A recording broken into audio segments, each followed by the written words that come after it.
A gente começa o jornal de hoje com o pronunciamento do presidente Jair Bolsonaro à imprensa na tarde desta... Imprensa, nação de maneira geral, na tarde dessa terça-feira, dia 1º de novembro. Foi a primeira fala pública do chefe do Poder Executivo Nacional após a derrota nas urnas no último domingo. Vamos dar uma olhada no filminho. Quero começar agradecendo os 58 milhões de brasileiros que votaram em mim no último dia 30 de outubro. Os atuais movimentos populares são fruto de indignação e sentimento de injustiça de como se deu o processo eleitoral. Manifestações pacíficas sempre serão bem-vindas, mas os nossos métodos não podem ser os da esquerda, que sempre prejudicaram a população, como invasão de propriedades, destruição de patrimônio e cerceamento do direito de ir e vir. A direita surgiu de verdade em nosso país. Nossa robusta representação no Congresso mostra a força dos nossos valores: Deus, pátria, família e liberdade. Formamos diversas lideranças pelo Brasil. Nossos sonhos seguem mais vivos do que nunca. Somos pela ordem e pelo progresso. Mesmo enfrentando todo o sistema, superamos uma pandemia e as consequências de uma guerra. Sempre fui rotulado como antidemocrático e, ao contrário dos meus acusadores, sempre joguei dentro das 4 linhas da Constituição. Nunca falei em controlar ou censurar a mídia e as redes sociais. Enquanto presidente da República e cidadão, continuarei cumprindo todos os mandamentos da nossa Constituição. É uma honra ser o líder de milhões de brasileiros que, como eu, defendem a liberdade econômica, a liberdade religiosa, a liberdade de opinião, a honestidade e as cores verde e amarela da nossa bandeira. Muito obrigado.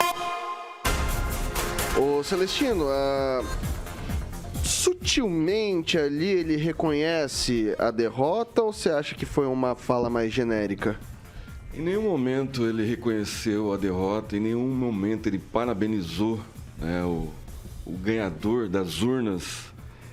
E eu espero que amanhã, né, num pronunciamento que ele vai fazer de novo à nação, né, aos eleitores principalmente dele, ao pessoal que está nas estradas aí, tomando chuva, aguardando um pronunciamento mais contundente. Porque se você não tem dados, né, para mostrar, você só tem opinião. E o presidente tem dados para mostrar e amanhã ele vai mostrar tudo isso. Eu acho que vai dirimir várias dúvidas a respeito das urnas, se houve fraude ou não. E eu acho que esse discurso de hoje, esse breve discurso, não dando importância para a imprensa que já começou a atacá-lo de maneira vil logo depois de 2018, né, não dando trégua em nenhum momento para ele, né? Até a isonomia da Jovem Pan foi censurada, a única rádio que deu voz e vez para conservadores, pessoal da direita, e foi atacada, foi censurada por esse mesmo STF, TSE, que agora começa a colocar em dúvidas na cabeça do povo, na cabeça de quem votou contra, a maioria do povo brasileiro que não quer o atual, né, ganhador das urnas. Então vamos ver o novo pronunciamento amanhã do presidente, ver o que ele vai trazer de novidades.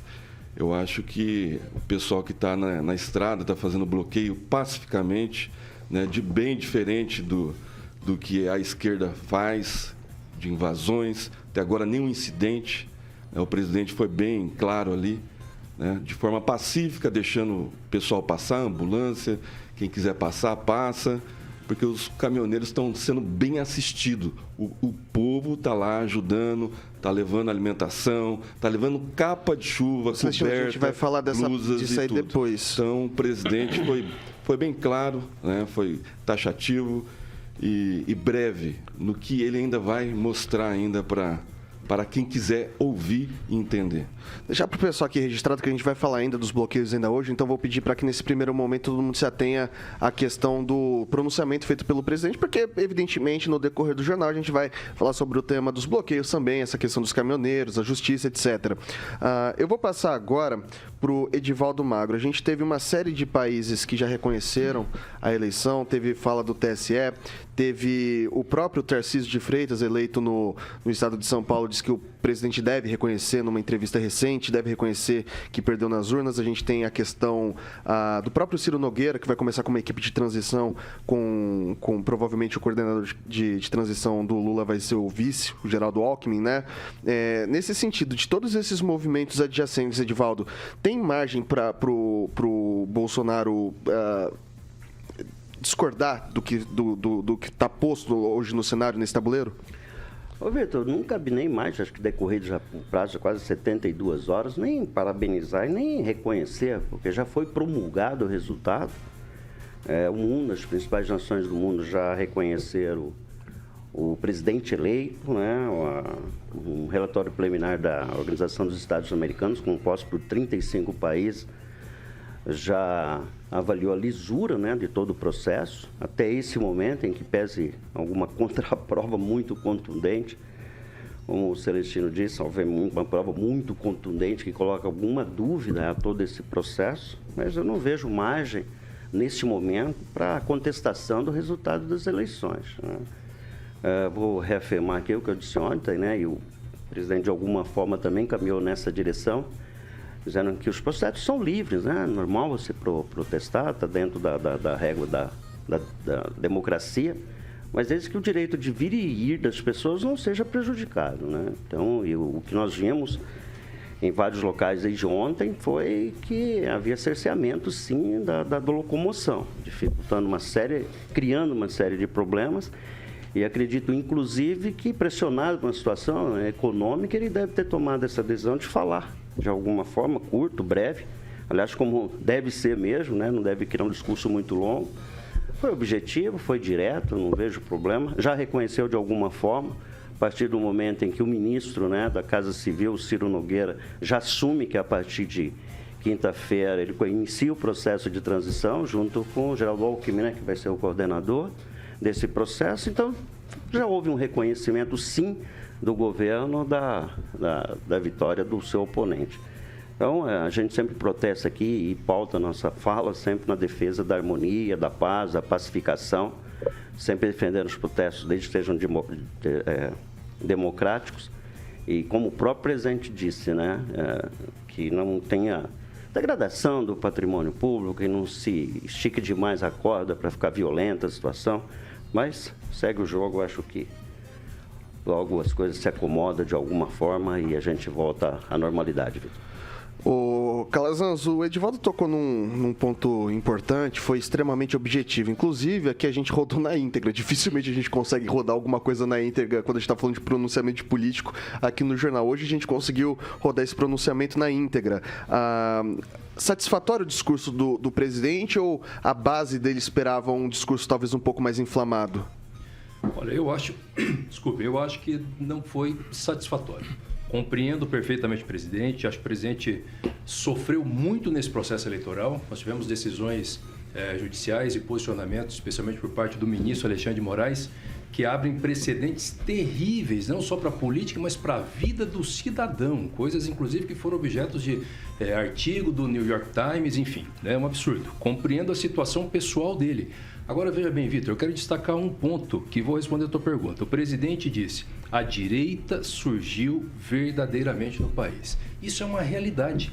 Independente de todos os problemas, foram 58 milhões de votos.